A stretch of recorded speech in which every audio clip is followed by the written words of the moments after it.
Okay. All right, perfect. So, part of the Cool Jobs podcast is to help educate kids and young people about the amazing jobs that are out there in the workforce. And so, I imagine that you didn't just graduate college and start speaking nationally and running a multi-million dollar company. What was your career path leading up to where you are now? Oh my gosh, that's such a loaded question. And yes, in fact, if you had asked me back when I graduated college what I would be doing, I never would have guessed this, quite frankly. I mean, this is the thing. This is following the path that is presented to you a lot of times and seeing the opportunities and the choices. I graduated from college with a degree in English. So I was an English major, a history minor with an elementary education certification. So Mm. I graduated college and I went and I taught school. I was a school teacher, an elementary school teacher. And that's what I thought I was going to do was be a teacher. And then I met my husband. I had my son Jack, and I thought I was going to be a stay-at-home mom. So I started off thinking, okay, yep, this is what I'm going to do. And so while I was a stay-at-home mom, I started this little side business just kind of for fun as something to do other than just being a mom. And I started with $50 because it was just supposed to be this little side business. And at the time, my husband John did international marketing for Fortune 500 companies. And so he would literally buy a ticket called the Around the World ticket. He would leave our home in Dallas, Texas, and he would go and he would circle the globe and come back the other side. So he'd be gone for like 2 or 3 weeks at a time. And I was having a conversation with him. He was on the other side of the planet. And I was telling him all the things that the kids were doing and all the things that were going on. And he got really, really quiet. And I said, "Are you okay?" And he said, "I'm missing everything. I'm missing all the milestones. I'm missing all the moments with the kids. I'm missing all these things." And I thought to myself, oh my gosh, we have to change this, right? I hung up the phone with him and I stood in my bright yellow kitchen that night and I made a really big, audacious goal. I decided I was going to grow that side business. I had started for $50. I was going to grow it to absorb his MBA income that he was making, which is, 6 figures at the time. Now, keep in mind, I had never started a business or run a business. I had never worked in a business. I was a teacher, and I had never even taken a single business course in college, not even one. And yet I set that goal for myself. And I sat down and I mapped out how I was going to do it. And within a year, I was able to make that happen. So I Wow. grew that business from $50 to 6 figures within that first year. And it was great because it gave us a lot of freedom, time freedom, lifestyle freedom, financial freedom, all kinds of freedoms. And, I loved that part of the business. It's what allowed us to move here to Asheville, North Carolina.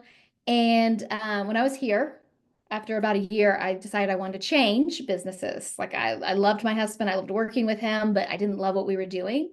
So we can talk about that later, but I scrapped that first business, started up my second business, scaled it to 7 figures in less than 18 months with just me and my husband basically running the whole thing. Wow. And it was because I was finding that people weren't truly being productive, right? As I was running my first business, people would say, "Well, how are you doing this? How is this possible?" And I would say, "Well, I'm just doing these things." And they would say, "Oh, they had no idea." And I realized this is one of the gifts that I have is to really understand how to work with my time and how to prioritize and those types of things. And so I scaled that business. And before you knew it, we were selling products in Office Depot and Office Max and Barnes and Noble and all these different places. And so that's when I decided to start my podcast. I started my podcast.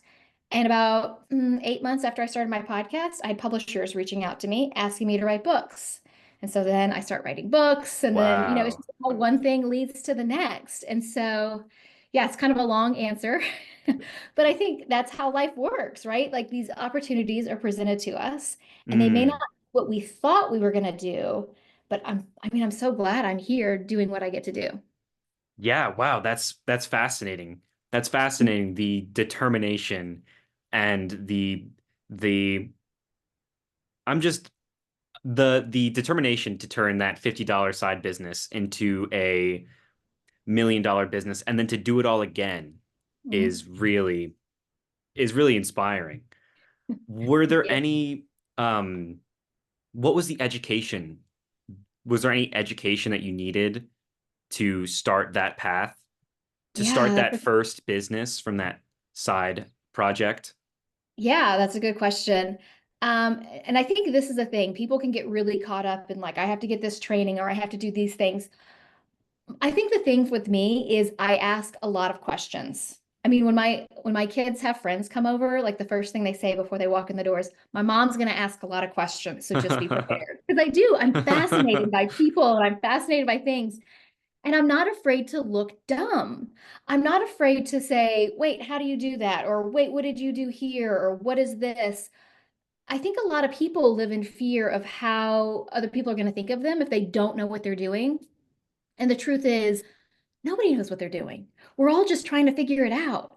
And the smartest people are the ones who ask the questions. And I say that as a person who asks a lot of questions. So, but that's the thing is there was no fear for me in calling up somebody or, going to, meet somebody and saying, how did you do this? How does this work? What did you do? And with that first business, there was a lot of science involved with it because was selling jewelry. Just so you know, I was selling jewelry, but what I was doing is I was taking photographs and I was embedding it into the jewelry, making heirloom Mm. quality keepsakes. So people would get pictures of like their kids from when they were little. And it was a way for me to take my kids with me. This is before, phones were a big thing where we carried pictures in our back pockets. And so I had to learn how this coding would work. I started off with what I could get at like Hobby Lobby, and then I knew that wasn't good enough. I needed to make it better. I have no science background. I don't know what I'm doing. I called and I spoke to manufacturers of different types of resins. I called and spoke to dentists who use dental resin. I spoke to a guy who makes resin for surfboards. I called somebody who makes resin for, I mean, like all these different people, and I just asked questions. And here's the truth. People love to talk about themselves. They love to talk about what they're passionate about. So when you're asking them questions, they're more than happy to answer. They're more than happy to like share all their knowledge and their wisdom because that's fun for them. So that was really my education was like, going out, asking the questions, figuring things out. So you ask questions of people, and you know what? You ask Google a lot of questions. Google is not going to judge you if you ask the same question 5 days in a row, right? Or if you keep asking it. I think the main thing is, though, you give yourself a container in order to ask the questions, and in order to train, or in order to figure things out. Instead of just having that being ongoing and forever, it was like, okay, I'm going to give myself a month to really map out how this is going to work and ask a lot of questions to figure things out. And then I need to start moving. And so that Mm. really helped me. That's some of that productivity in there, right? Hmm. Mm. Absolutely. Yeah, that's interesting. I like how you give yourself time to figure it out and then move on. Because Mhm. in my own experience, with this podcast or with school, I find that like writing papers, especially, like I get stuck in that period where I'm asking questions and then Mhm. I lack the forward push to process that into reality. Yeah. Well, I call it a container, and I talk about this a lot when I'm talking about productivity, which was my second business, was starting a productivity business. I call it a container because in my mind's eye, I picture it like a Tupperware container or something. It's got these high sides. So you have a start time, you go in, you go deep, and then you have an end time. And I think that end time is the main thing. It's like, okay, I'm going to give myself till this date to just ask questions and to research and to get caught up in all of that. But at this point, at the end of this container, I'm going to get up and get out. Mm. It's really easy though to keep reworking things or keep asking questions, right? Hmm. I love this quote. I've written a couple of books, and there's this quote that really helped me. I don't know who it's from, but they said, books are never finished, they're eventually abandoned. Because Huh. the truth is, when you're writing a book, or maybe you're writing a song, or you're doing a painting, or you're working on a project, or you're creating a presentation, we can always tweak it. We can always make it better. And the person we become at the end of that project is different from the person we were at the beginning. So that person at the end sometimes is like, oh, I wish I had done this, or I could change this. We could spend forever tweaking and retweaking and over perfecting our work. But by having that container, it says, all right, we got to stop. Time to move on, get to something else, right? And get the wheels turning. Mm. Hmm. And yeah, with these books, you've written many books, and just how did you the publishers started asking you, it sounds like they started asking you Mhm. for writing material. How did you know how to start the book? Did you always know it was going to be on productivity? Was it the Yeah, I'll start with that. How did you come about to writing the book? What was the process for that? Okay, so here's what's funny is so I mentioned I had been doing the podcast 7, 8 months, and I've always wanted to write a book. When I was in the sixth grade, I wrote a book called Aunt Liza's Treasure for my sixth grade English project. And I remember thinking, I would love to be an author someday. And thinking, oh, that's something maybe I'll do one day. And so it was always in the back of my mind, like maybe I'll write a book, maybe I'll write a book. And every year, as we get closer to the end of the year, I'd ask myself, like, maybe I could write a book this year. And I'd always say, no, I don't have time. I'm not going to do it. And so I had done that the year that the publishers reached out. I had said, I'm not going to write a book. And then 2 weeks later, a publisher reached out to me. Hey, we'd love for you to write a book. And I was like, Mm. so strange. 3 weeks later, a second publisher reaches out. We want you to write a book. And I was like, okay, I know how the universe works. This means I need to write a book. But I told both those publishers no. I said, no, I'm not going to do it. I want to write a book on my own terms. I want to write about what I want to write about. But I took that as a sign as this is the time for me to dive into this. And I didn't know what I was doing. Once again, you know, I didn't know what I was doing, just like I didn't with my first business, just like I didn't with my second business. It was like, how do I figure this out? What's the first thing I need to figure out? Okay, how does it work if you have an agent? All right, I need Mm. to find an agent. And I start just like finding out, okay, what's the smallest step I can take to get myself started? And then building that momentum. And then I knew I wanted the book to be about productivity and the way that I define productivity, which is very different than how most of the world defines productivity. And so it was really me sitting down and mapping that out. I wanted to go through the whole book proposal and be really honest about this is how I want to talk about things. And what's funny is when I did that, I ended up with 7 offers from publishing houses. My book went to auction and they were bidding on the book. And so I Mm. got a fantastic advance, like more than you should get as a first-time author, because I think because it was such a different and a fresh perspective, and it was, the way that I had done it all. So yeah, it's about not just saying yes, it's like, yes, but I want it done this way and being really clear with what I desire. That really has always helped me tremendously. Mm. Yeah, doing it on your own terms. Hmm. Hmm.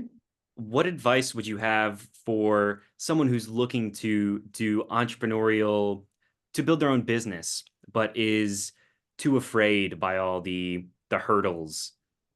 Mm. Yeah, it's easy to get overwhelmed and to be daunted by the hurdles because there's a lot and it can be difficult. I think we have this whole vision of entrepreneurship as being this like, oh, you're your own boss and it's easier. And it's like, yeah, you're your own boss because everything's dependent on you. And so it can be a lot. So I would say, honestly, my advice is if you're interested in being an entrepreneur, get your feet wet, start small. Don't think you're going to go all in and grow a business right away because that's not necessarily true for everyone. And I think it's really helpful. Like my son, Jack, is interested in perhaps running his own thing. And I was telling him, I would really advocate for you to go and do a traditional job while you're kind of in the background doing this on the side so you can gain some experience, you gain some knowledge, not just about, how things work in an office, but what kind of leaders do you like? Who do you want to emulate? What kind of boss are you going to want to be? You learn a lot from your environment. So I would say, don't be afraid. Look at those hurdles as opportunities, right? They're Mm. opportunities to prove to yourself that you can do things.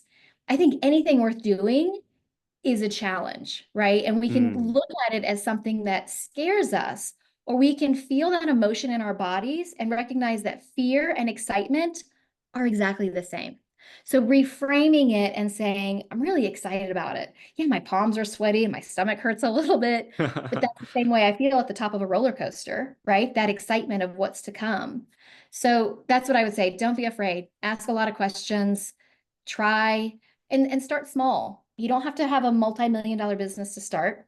Mm, Start just, marketing whatever you have to friends and family and saying, hey, who do you know? Or do you know anyone who could open this door for me? Ask mm, people. That's the biggest mistake people make is they think they have to do everything on their own, that they have to have it all figured out and they don't need any help. And the truth is anyone who's done anything has not done it alone. mm, Generally, there's a support around them, right? Whether that's friends or family or people they've met along the way, professors, mentors. People are generally very willing to open up and share their wisdom with you. mm. Absolutely. And I feel like I I have asked, I've gotten more comfortable as I've gotten older asking for more people. And I never really realized initially how much opportunity was available if I just asked for it. Um, yeah, I Yeah. totally felt confined before, but I'm interested about the fear and excitement when you are going up to talk to crowds of hundreds or crowds of thousands of people are going to be recorded in front of millions of people to watch you on the internet. How do you incorporate that advice? Would you have similar advice for just pushing past the fear, or what would your advice be? Yeah, absolutely. So I did the Today Show about a year and a half ago, and people were like, "Were you so nervous before you went live? Because that's in front of millions of people." And I was like, "No, not at all. Like I think it's so fun." And you do have to back up and realize that I've been performing in front of like thousands of people since I was like 5 years old. So Huh. I was always on stages. I did like major productions of like musicals and I was doing commercials and all kinds of things when I was younger. So I think part of it is for me, it's already a muscle that I've built. But I also recognize and realize that the people who are asking you the questions, they're just people, just like you, right? They get up in the morning and they brush their teeth and, they make mistakes and they back their car into to a pole. They do all kinds, right? Just like you and I. And so if you recognize and realize these are just regular people, I'm just having a conversation, it makes it so much easier. I think the other thing that makes it easier is I am so passionate about what I do. Like I love it. I could talk about it for hours because it makes me really happy. And I love it when people get excited about what I'm talking about. So I think with anything you do, if you're not passionate about it, it's easier to let the fear set in. I'm Mm, willing to overcome the fear because I believe in what I do, right? So when something scares me, I think, but if I don't do this, I'm not going to get the message out or mm, people won't know about it, right? And I think that's bigger than me. The impact I'm able to make is so much bigger and greater than that fear. And in my book, my second book, I talk about the number of people that we impact in our lives. And I think most people think, especially if you're just like, I don't have an Instagram following, I'm just a regular everyday person, we think that we aren't going to make a big impact. And the truth is, when I did the research into this, every single person on this planet is able to impact 80,000 people over the course of their life. So if you think about it, we meet on average maybe 3 new people a day, right? Some days more, some days less, right? Some days you go to a conference or you join a new class and you meet a bunch of people. Some days you meet less, but on average, about 3 people a day. mm, People a day, 365 days a year for about 78 years. That's 80,000 people. So we all have an impact we're going to make. So what do you want that impact to be? And are you going to let your fear hold you back from making that difference? When you ask mm. yourself that question, it's easier to look at my fear as just an annoyance. That's fine. It'll be okay. Yeah.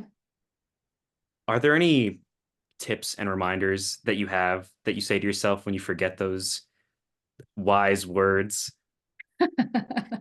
Well, honestly, like I wrote my first book and it was really well received. It was named a top 10 business book of the year by Fortune magazine, which is a huge accomplishment for someone who'd never taken a business course, right? So when It's a huge I accomplishment in general. it really was. It was amazing. Um, but when I sat down to write my second book, I felt really I felt really stuck or maybe really stymied. I felt like, well, this is not very good. Like what I was writing wasn't as good as what I had finished up with The Joy of Missing Out, my first book, which had gone through edit after edit after edit. And each time you're editing, it's refining itself. So one of the things I wrote for myself is I put a post-it note next to my computer and I wrote, "This is a first round draft," which means I have full permission for this to be just a pile of crap, that it's not going to be any good, that I know it's going to need edits, but the main thing is to get it out on paper. And I think that's a good mantra for life. This is a first round draft. We're all figuring things out. So the first time you do something, it's not going to be great. It might really stink. Second time, it'll get maybe a little bit better, maybe a little bit worse. Third time, probably a little bit better. Fourth time, better. And then as you continue to hone it, it's going to get so much better. And the problem is, so often we're looking at people's final drafts when we're on our first round draft, and we think, I should be there, or I should be better. I should be doing these things. And the truth is, you're on a learning process. You're going to get better. You're going to get better every time you stretch that muscle. You're going to get stronger and stronger and stronger. And so allow yourself to remember that this is a first round draft. It's okay. It's okay to make a mistake. It's okay if I write an entire page and then I just hold down the delete button and delete the entire page. Happens sometimes, you know? So yeah, just remember it's okay to make mistakes. Yeah, absolutely. It's all part of the journey to get to it's the what is it? It's the journey, not the destination. Yeah. And let's be honest, it's a messy middle. We're oftentimes looking at the front line, right? The starting line and the finish line, and there's a whole messy middle right there. And we Mm, think it should be beautiful because we think, well, this is what I see on Instagram and this is what I see on social media, right? All this stuff is curated.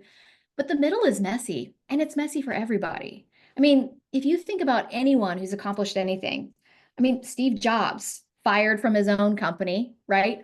Running his company out of his garage when he first started. There's so many like start, stop, go backwards, start again, try again. Just in his story, for example, let alone every other person that maybe you look up to or you admire. mm, That middle is really messy. And so it is also being okay with it being messy sometimes. mm.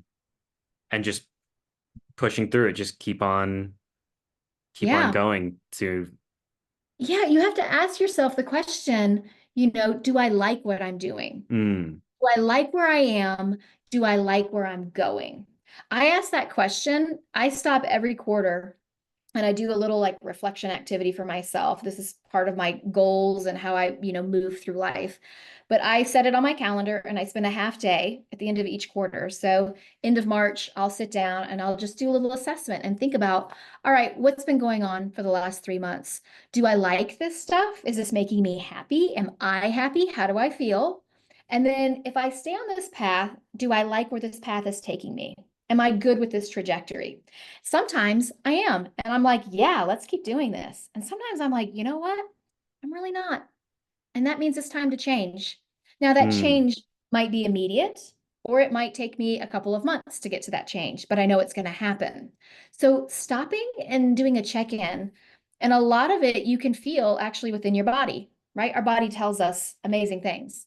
If you are thinking about all the things you've been doing and you're like, you have a pit in your stomach and you're like, oh, I'm so miserable, it's probably a sign that you probably need to change what you're doing.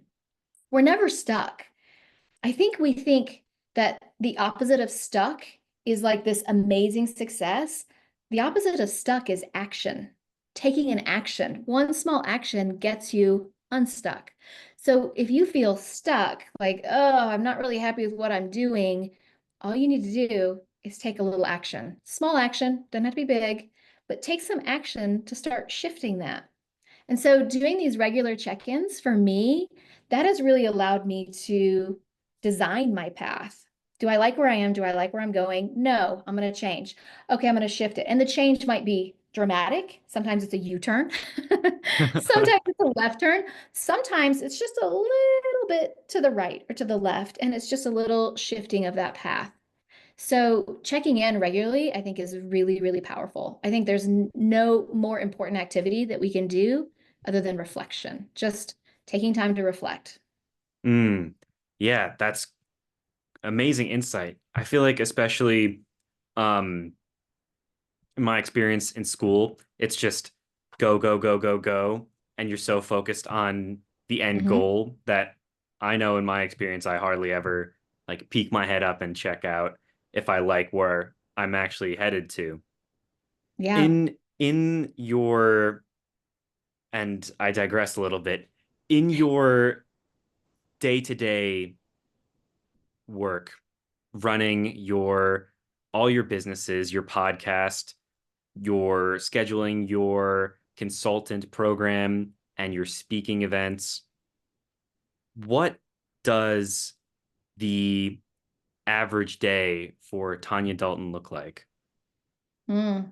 It's a good question because people usually assume I'm really, really busy, and I'm really, really not. I'm really Mm. not. I'm very selective about what I say yes to. That's part of what I teach people. And I really believe if I'm going to talk to people and teach people about these things, this is how I have to live my life. And people get really excited because they hear productivity, right? It's like, oh, everybody wants to be more productive. It's this shiny object, and they come in the door and they're like, oh, I want to be more productive. And I'll kind of lean in and go, it's really intentional living. It's really about understanding what your priorities are and choosing what you want to do. So for me, I'm really selective about what I say yes to. So if I'm in a season where I'm writing a book, then I am getting up early. A lot of times I'll get up at 4:30 in the morning to do my writing Mm. for my book. House is nice and quiet. I'm able to really like my brain is in a good place, and then I have the rest of the day to do other things.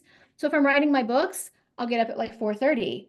But that's and I'm not a morning person, by the way, but it's easy because I'm very excited about my books, right? I'm really passionate about what I get to do.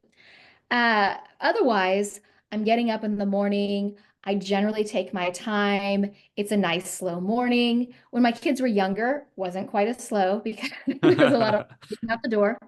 But my kids are both really independent. That was part of how I raised them. They get up, they're able to get, I don't wake up my daughter. She gets herself up, she gets herself ready for school, she drives herself to school. But I start my day and I make sure I'm really intentional, especially with my morning time, of how do I want to block off my time? And I do like blocks of time. I make sure that I have incorporated plenty of breaks. And breaks for me generally means going outside, unless Mm. it's cold like it is today, here at 9 degrees or whatever. Yeah, seriously. Um, that's my time to get the bulk of my work done is in the morning because usually after lunch, I do lunch and then I generally do an hour of learning every day. So what am I Mm. passionate about? What am I excited about learning today? And then I generally do at least an hour of meditating in the afternoon. And then usually my kids are coming home. So the bulk of my work is done in the mornings, because I'm really intentional and I don't say yes to everything. So you listed that I do a bunch of things. I don't do them all at the same time, right? I'm not Mm. writing books as I'm doing like a big speaking tour, as I'm, doing big initiatives with my company, or as I'm doing all these things. I'm very selective and I lean into a priority and then I counterbalance. It's like riding a bike. I Mm. right? And when you ride a bike, you're going on a perfectly straight line, which is great if you're really happy if you're going, but we generally want to turn right or left, right? You have to lean to the left if you want to go left. So it's leaning into a priority for a season and then counterbalancing, and then leaning Mm. into a priority and then counterbalancing. And it's this series of like leaning and counterbalancing that allows me to look like I'm doing a lot of things, but I'm not doing them all at the same time. Mm. And I like what you said about seasons. It does kind of sound, in my mind, I relate it to like sports seasons. Like you'll have an on season and an off season. Yeah. Yeah. I Mm. think that's a great analogy with the sports seasons. Yeah. And the Mm. season could be a month, it could be 3 months, it could be 6 months. It's life is choose your own adventure. So you get to choose. So how long of a season do I want to lean into writing a book? The initial book writing process probably takes for the first manuscript takes me anywhere from like 3 to 5 months. So 3 to 5 months of leaning into the writing part. I mean, I have edits and all those things later, but and then I can counterbalance and then I can Mm. do something else, right? So yeah, just having those seasons and thinking about life as being seasons. Our our bodies are cyclical, right? Just like the tides, just like the seasons outside. And so we have to keep in mind that we have these seasons where we're in doing a lot and that's peaking. And then we have seasons where we need to rest and seasons where we need to lean in. So really understanding you're not constantly go, go, go, go, go. That's how we burn ourselves out. That's how we get exhausted. Mm, absolutely. And with this seasonal transference between uh go time and rest time, what are some of the pros and cons of the way you work now, of your Mhm. career and the style of your intentional work? Yeah, that's a good question. Uh, I think the pros is I'm not exhausted every day. Mm, I make sure and I prioritize things that are important to me, learning, meditation time, family time. Those are always blocks that are consistently in my schedule because I know those are important for my mental health, for my mental well-being. It's really important for my family, all of those things. So that's really a pro. I guess a con of the way that I work would be I guess I could produce more books. I could produce more things, but I don't think I really would. I don't think they'd be as good as what I do now. I'm really, really proud of what I create. I think we live in a world where we get really caught up in quantities. How many books? How mm, many hours? How many things did you check off your list? And it's truly never about the quantity. It's always about the quality. I would rather do fewer, better, deeper things than to do 10 times as many and do them half as well.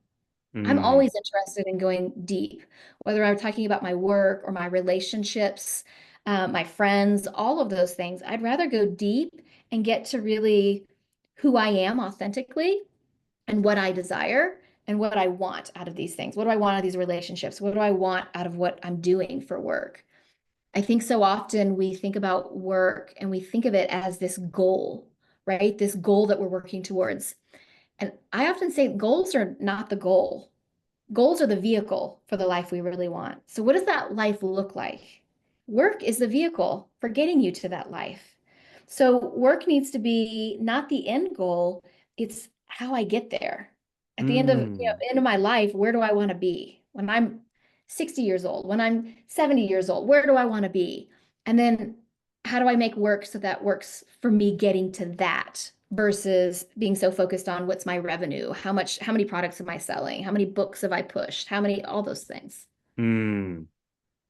And in that vehicle, even in work being that vehicle to get you to the state of peace at the end of your life where you look back and everything rose-tinted glasses, you see how Mhm. you did it. What does that end look like? What does success look like to you? Mm.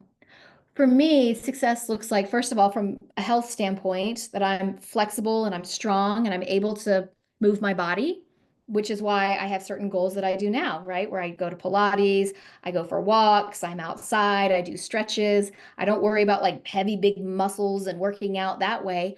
I'm thinking about the longer term. So that's what health looks like. Relationship wise, I want really deep friendships and I want to have a really strong relationship with my kids and their spouses one day and their kids one day. And so I make sure I'm investing a lot of time in my family, in my immediate family. I invest in a few relationships of people that I'm friends with. I don't try to be best friends with everyone. I have a few key people where I'm like, I want to invest more time, more energy, Mm, more resources into those people, right? Obviously, it looks like, I'm making good money and I'm able to make an impact with the money I make. So finances is definitely a part of it. But this is the thing. It's like there's this holistic version of us that we need to think about. Who am I spiritually, financially, relationally, all of those things. That's part of what I mm, think about who I want to be, not just I want to make X amount of money, right? Because what does that money do for me? That's not the money that makes you happy. It's what you do with the money. It's what you do with the career. It's what you do with the business you've grown. It's what you do with the fame, if fame is your thing, right? What do you do with it? That's the heart of what makes you happy. mm. Wow. Yeah, because it doesn't mean much if you don't know how to use it to benefit yourself and those around you. Yeah, Mm, that's the thing. It's just things. It's just stuff. I'm not interested in stuff. Yeah. Well, thank you so much. Thank you so much for doing this with me. I really appreciate it. Those are all the questions I have for you today. Uh, I'm so glad that you asked me to come on the show. So I really appreciate it. This Oh, was fun. I'm honored. I'm honored. This has been so